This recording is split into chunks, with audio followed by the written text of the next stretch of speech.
আসসালামু আলাইকুম দর্শক, আপনারা দেখছেন কাতল, রুই এবং মৃগেল মাছ এবং রয়েছে কালীবাউস।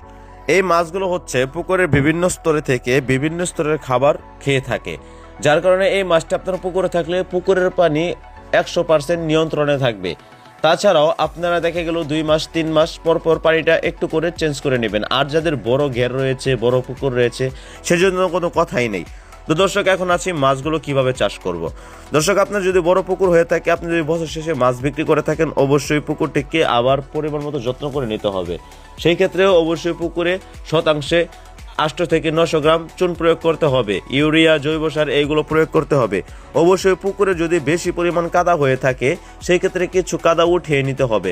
পুকুরের চারিপাশে যদি গাছ থাকে বা পুকুরে কোনো প্রকার রৌদ্র পড়ে না, এরকম গাছ থাকলে পুকুরের গাছপালাকে কেটে নিতে হবে, যার কারণে মাছের যেন কিছু পরিমাণ রোদ পায় এবং শ্যামা পায়।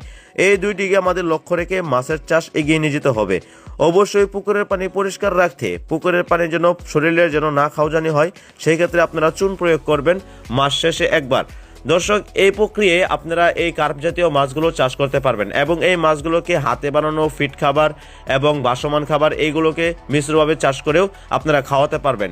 এবং এছাড়াও দেখা গেল তেলাপিয়া এবং পাঙ্গাস, এই মাছগুলোর সাথে কিছু পরিমাণ শতাংশে 2-1 পিস চাষ করতে পারেন। তো এই ছিল আজকের এই মাছের চাষ সম্পর্কে।